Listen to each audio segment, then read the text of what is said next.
You ever have one of those days where everything's going fine until it isn't? I was enjoying a quiet morning at home, sipping my coffee, maybe checking some emails, when it happened. That knock on the door. And not just any knock. No. This was the knock that would change everything.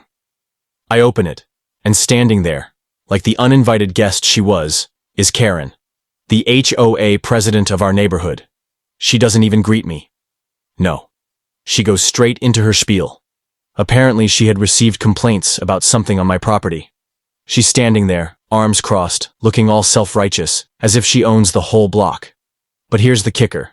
She didn't come just to complain about the usual stuff, like my lawn or mailbox.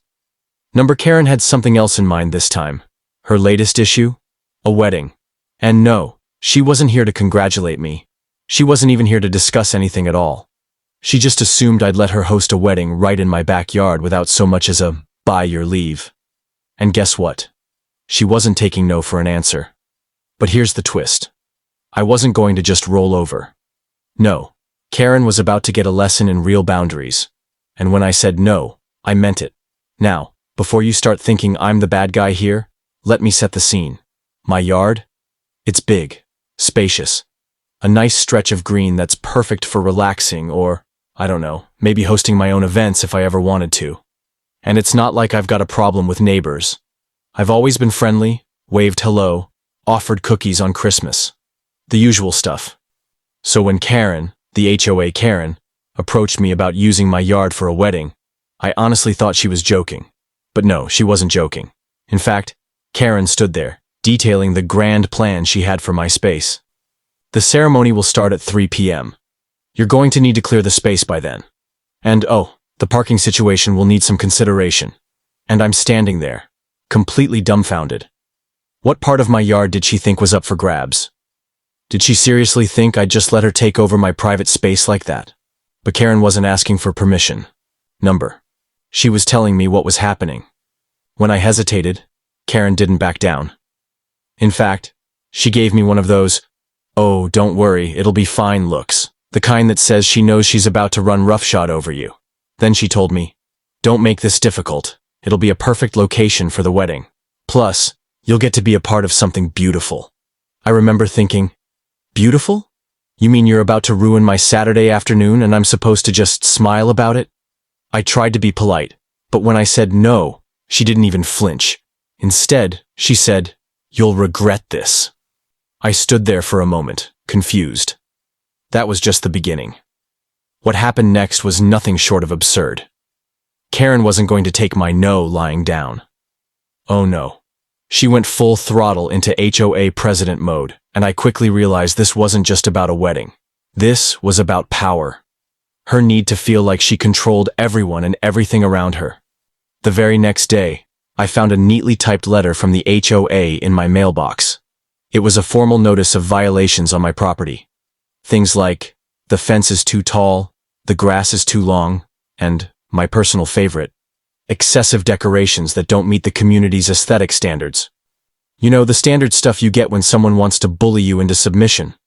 I wasn't having it. The problem wasn't the letter, though. It was the fact that Karen had the audacity to send it immediately after our little chat. It felt personal. She was trying to send me a message.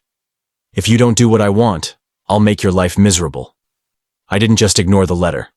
I wrote a response, explaining that I wasn't going to play her games. I wasn't breaking any rules, and if she thought otherwise, I'd be more than happy to have a formal discussion with the HOA board. That's when the sabotage started.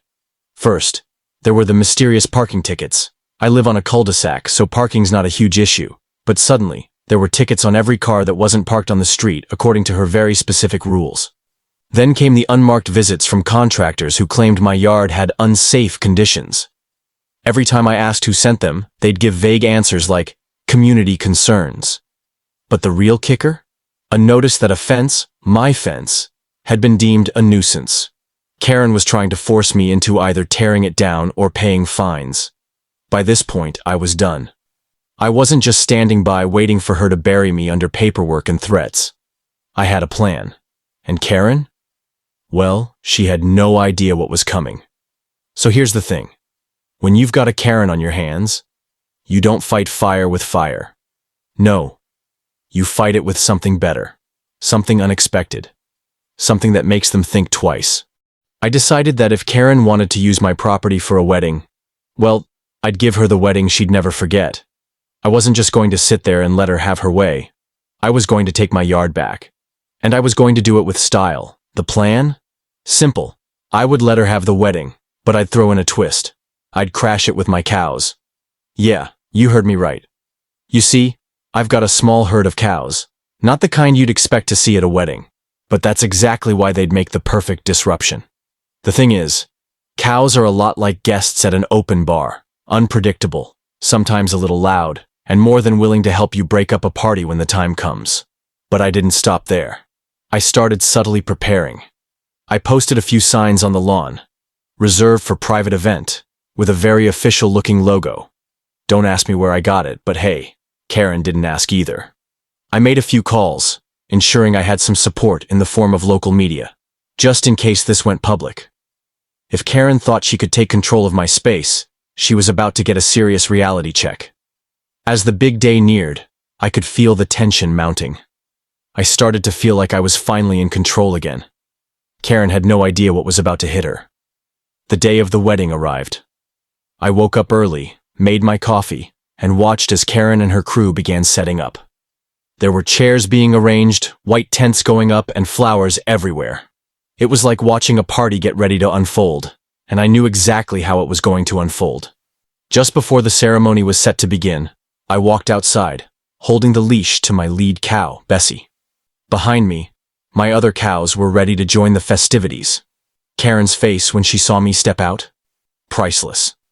She froze, looked at the cows, and then back at me. "What are you doing?" she yelled. I just smiled and said, "I figured you might need some help with the guest list." The cows didn't waste any time. They wandered over, sniffed the flowers, and nudged the guests.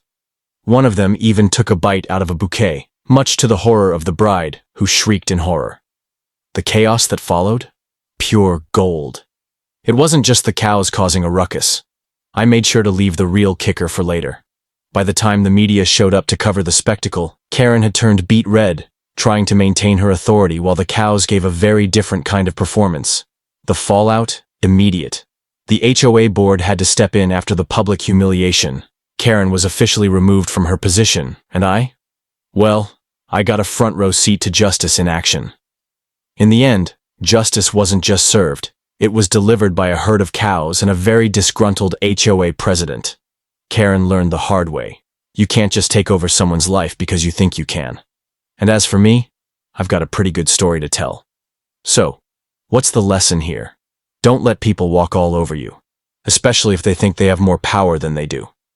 Stand your ground.